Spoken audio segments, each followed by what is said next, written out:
ada suami di rumah sering main tangan, tangan ini gue main-main, ngeplak, mukul istrinya.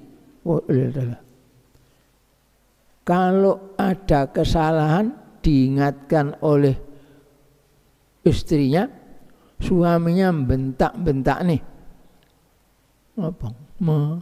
Membunyi-bunyikan, apa membunyi-bunyikan?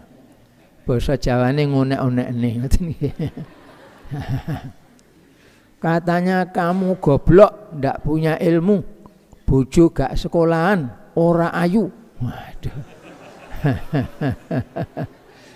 Lah piye lah ora ayu ndek emben kae kok tok nikah to ya. Wis ngerti ora ayu kok saiki dilokne. Apa dhisik ketok ayu napa piye? Wis lah gak punya ilmu, gak sekolahan, gak mangan sekolahan ya karepe nggih. Ora tau mangan sekolahan, sekolahane atos. Wah, apa sampai ngomelin. Terus kebiasaan lain suka membohongi istrinya. Wala. Terus diam-diam si suami tadi menikah lagi. Loh kok dilokne nikah kok ya? Wong nikah loh. Anak wong nikah kok disurai gumun aku wong iki. Yang zina kuwi lokno, ya nikah kok dilokne, kok sik rung rampung. Terus menikah dengan perempuan yang hampir semua orang tidak tahu siapa dan bagaimana riwayat latar belakang si perempuan tadi karena kenalnya dari HP. Oroto. Wela iki yae masalah iki. Terus katanya sesudah ijab dibawa pulang, dipamerkan kepada bininya. Wah. Dipamer nih.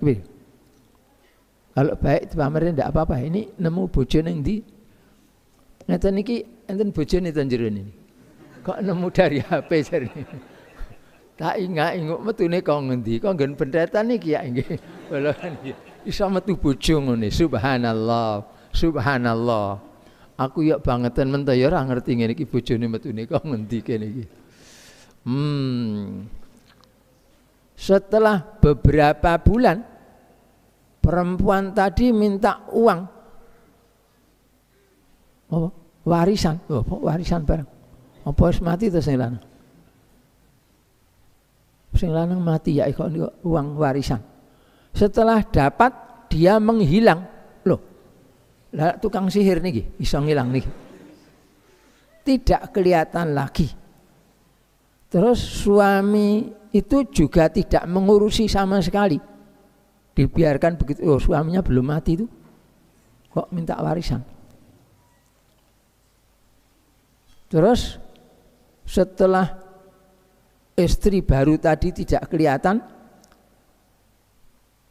laki-lakinya tadi berhubungan lagi dengan perempuan lain lewat Facebook lagi. Wele. Facebook. Apa? Facebook rai.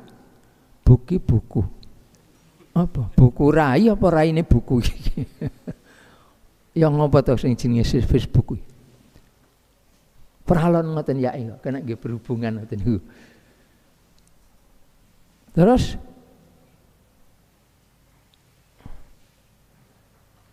piye iki bagaimana sikap istri terhadap suami yang begitu? Jadi begini, nomor satu mungkin kepada suaminya, kalau orang di sekitar sini atau di luar barangkali bisa mendengarkan saran saya ini.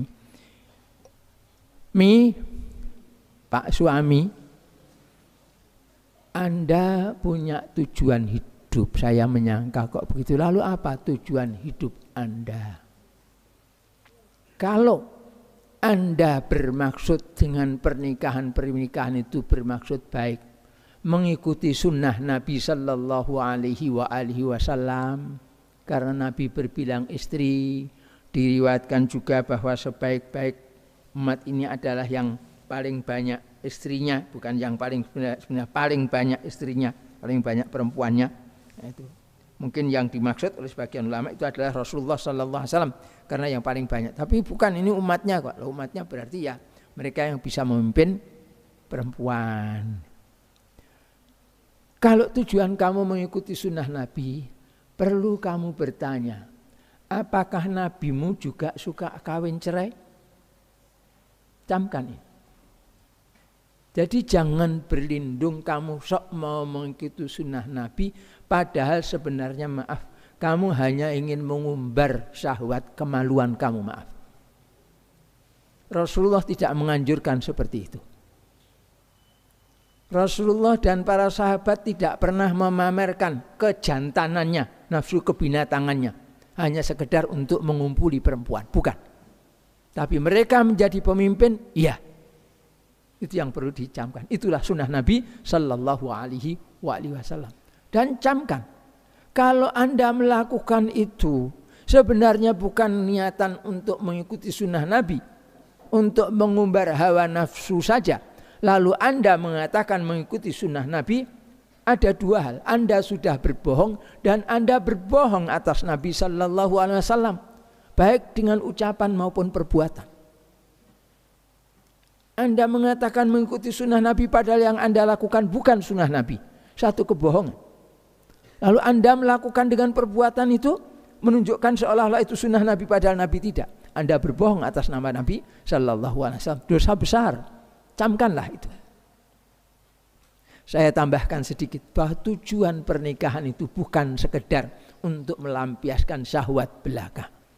Tapi di sana ada kemuliaan. Ada tujuan untuk memimpin, membimbing orang-orang yang di bawah asuhannya mendapatkan keturunan untuk melanjutkan pembelaan terhadap al-Islam ini. Itulah sebabnya Rasulullah sallallahu alaihi wasallam mengatakan tanakahu takasaru, menikah-nikahlah kalian itu, berbanyak-banyaklah kamu sekalian itu. Fa inni ubahi bikumul umama yaumal qiyamah, karena sesungguhnya aku ini akan berbangga dengan banyaknya kamu sekalian pada hari kiamat nanti. Bukan berbangga dengan mereka-mereka yang mengumbar hawa nafsu. Tidak ada dasar untuk memuliakan din dan menjaga kehormatannya. Padahal tujuan pernikahan, lembaga pernikahan itu diadakan oleh Allah adalah untuk menjaga kehormatan, menjaga keturunan, menjaga dinillah al-Islam ini. Camkan lagi sebagai tambahan, cirakan hadisnya, cirakan di hadisnya, bahwa kebanyakan yang menjerumuskan manusia ke dalam neraka jahanam itu adalah dua potong daging. Sekerat yang ada di antara kedua geraham ini dan sekerat yang ada di antara kedua paha. Kebanyakan manusia terjerumus ke dalam neraka itu karena itu tadi. Omongnya kurang ajar atas nama Allah, mengatakan Allah beranak, subhanallah amma yasifun. Mengatakan bahwa Allah punya anak-anak, malaikat-malaikat, perempuan-perempuan, katanya subhanallah amma yasifun. Mengatakan bahwa Yesus Kristus anak Tuhan, subhanallah amma yasifun. Mengatakan Uzair itu anak Tuhan, subhanallah amma yasifun. Atau berbohong, berdusta.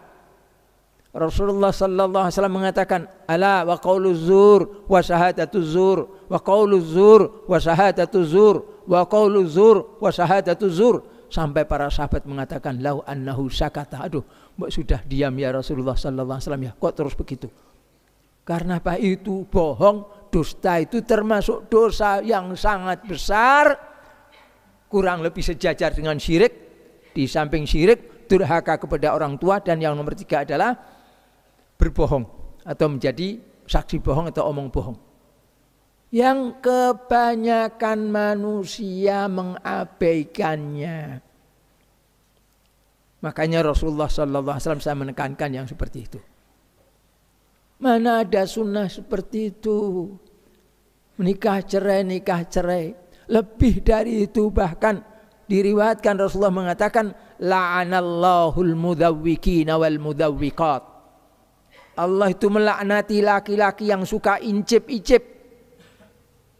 dan perempuan yang suka incip-incip.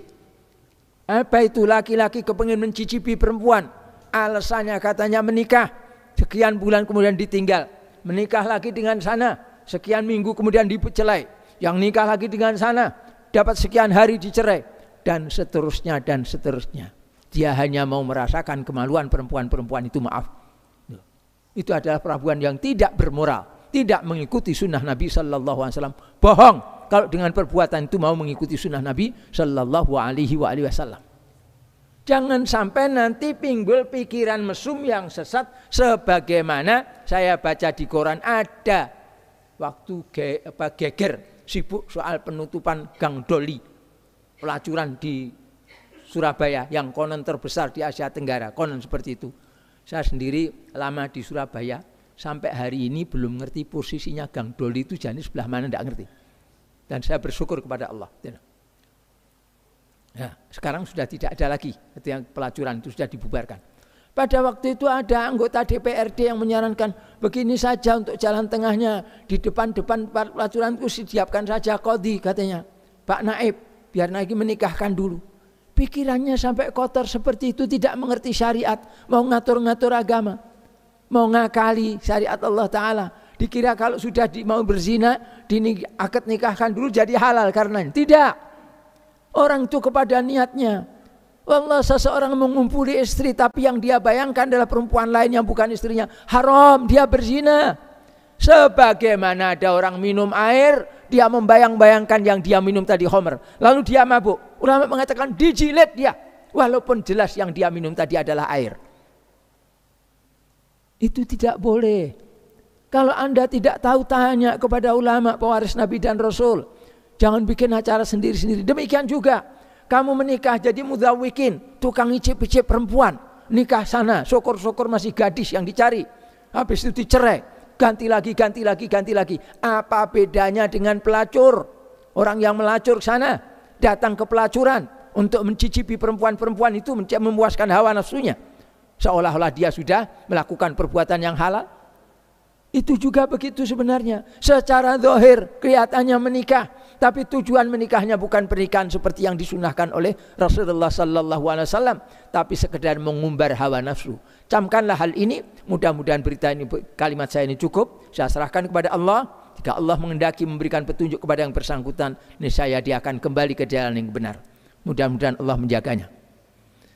Tetapi bapak-bapak, ibu-ibu dan saudara-saudara sekalian, saya sudah ngeden begitu kan baru dengar sepihak.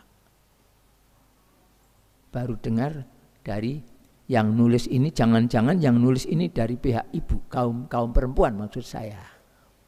Nah, karena itu saya juga ingatkan ibu-ibu ya, yang baik itu adalah istri yang bisa membantu suami di jalan Allah, membantu suami untuk mendapatkan kemuliaan di akhirat sana. Jadi apa itu? Saya tambahkan kembali, pupung ingat saya itu. Kemarin dulu saya menerangkan tentang apa sebaik-baik perempuan itu ya. Saya sampaikan di sana idza aqsama 'alaiha abarrathu. Itu yang saya dapatkan dulu adalah pembagiannya kismah. Tapi kemudian ada seorang ustadz yang mengingatkan saya, ustadz itu bukan membagi itu kalau si laki-laki bersumpah agar istrinya melakukan sesuatu perbuatan, lalu agar si suami tidak harus membayar kifarah dengan berpuasa 3 hari, maka si perempuan itu melakukan apa yang dikehendaki oleh suaminya dengan sumpahnya tadi. Ya, jazakumullah khairan kepada ustadz yang sudah mengingatkan itu. Saya menganggap itu yang lebih tepat daripada yang saya dapatkan sebelumnya. Baik, saya lanjutkan. Jadi seorang suami laki-laki kalau menurut syariat Islam itu kerjanya di luar, kalau perempuan di rumah. Lah kadang-kadang laki-laki itu melihat di luar sana perempuan yang mentakjubkan dia rupanya. Mungkin pada saat itu kelihatan di matanya lebih cantik dari istrinya. Lalu timbul syahwatnya. Menurut hadis disuruh pulang mendatangi istrinya. Karena itu di dalam hadis yang lain tuh tidak datang kepada mendatangi istrinya. Wa in kanat 'alat tanur. Walaupun si perempuan itu sedang masak di dapur, di perapian. Gitu. Karena dia perlu untuk menyalurkan syahwatnya daripada nanti dia di luar sana melakukan perbuatan yang dosa. Itu macam begitu. Mulai dari zina mata, zina telinga, zina tangan, sampai zina dengan farjinya. Itu macam begitu. Ya, perempuan itu dipergunakan sebagai benteng oleh Allah, jadikan induk pelindung supaya suaminya tidak ngumbar seksualnya kemana-mana. Nah, artinya istri juga mesti tahu diri, menempatkan diri.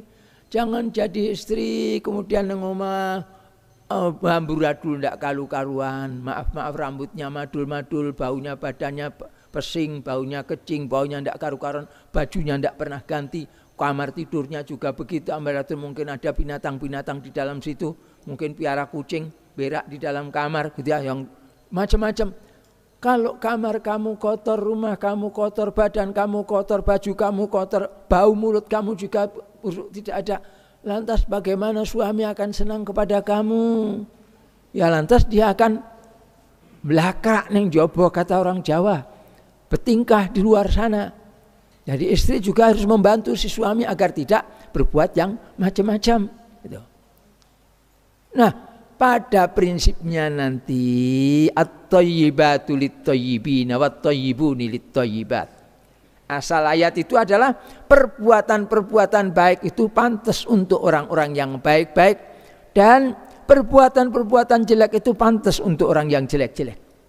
Itu juga begitu, perbuatan si perempuan perbuatan baik, waktu dia menghias dirinya, membersihkan dirinya, bersolek, dia mempercantik dirinya boleh. Tetapi tidak boleh mempercantik diri dengan kebohongan, karena itu dimurkai oleh Allah, dilaknati oleh Rasulullah Sallallahu Alaihi Wasallam. Apa maksudnya? Duwe alis genah-genah dianggap terlalu tebal, dikeruk habis, dicukur, kemudian diganti dengan pensil, seret gitu. Itu laknat dari Allah. Pipinya halus bersih, tidak ada apa-apanya, dikasih kualik ireng pipi kuda. Ya. Biar ada tai lalatnya, katanya biar cakep, biar manis, turul gitu. Ini maktul gini dilaknat ini. Ya demikian juga bibirnya dilolati begini, pakai lit pitik itu. Ya, ya. Ini let gini, laknat gitu loh. Laknat itu, wong begini saja dilaknat ilmu dia berdawa gitu. Apa? Ada lagi kalau di hadis katakan menggosok-gosok pipinya biar kelihatan merah. Ada seperti itu, dilakukan bukan dengan digosok-gosok, dicarikan gincu sengaja dioleskan di sini biar kelihatan merah. Menganggap demikian itu akan lebih cantik, bukan? Itulah.